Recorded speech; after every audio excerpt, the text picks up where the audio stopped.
Assalamu alaikum warahmatullahi wabarakatuh. Wasia huu pia uende kwa wale viongozi ambao wana mamlaka katika jamii au viongozi ambao wana uwezo wa kusaidia jamii. Leo maalasaf, kuna viongozi ambao mtu akienda kwao kutafuta utatuzi wa matatizo utaka rushwa. Rushwa ni miongoni mwa akbar alkabair. Nipe pesa fulani nitakutatulia matatizo yako. Hapa utakuwa wafanya ufisadi na bali huopoteza haki kwa yule ambaye ni mwenye haki, ukamdhulumu kwa sababu ya rushwa uliopewa, ukampa mtu ambaye kwamba asiyekuwa na haki.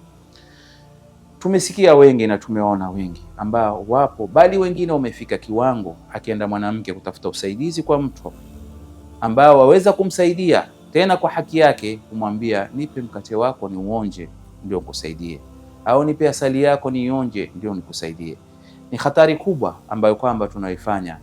Ni ujue kile cha pesa unachokitoa kumuhonga yule ambaye kwamba uliokwenda kwako kusaidie ni dhulma, kisha baada ya hapo utake na kuonja asali yake, ni haramu nyingine unaoifanya.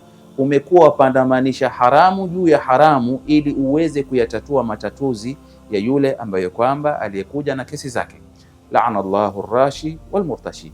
Mwenyezi Mungu amemtoa kwenye rehema zake mwenye kutoa rushwa na mwenye kupokea rushwa, na haya si mageni, ni mambo ambayo kwamba yaeleweka, lakini kwa kuwa tumetawaliwa na shahawa zetu, potelea pote wata tuyafanye yale ambayo kwamba yaliyoharamishwa ili shahawa zetu zipate yale ambayo kwamba yanahitajika. Shahawa zako shekhe ziweze kudhibiti, wa khalifi nafsa wa shaitana wa asihima fa inuma mahadhaka nusha fattahim. Mkhalifu shaitani wa khalifu nafsa, nafsi yako ikhalifu, isikwambia ufanye yale ambayo kwamba yaliyoharamishwa na Allah ukaendelea moja kwa moja kuyafanya ili tu ufurahie, utakuwa na dhulumu na utakuwa tolewa kwenye rehema ya Allah. Kwa hivyo tusitakeni rushwa ya pesa, tusitakeni rushwa ya ngono.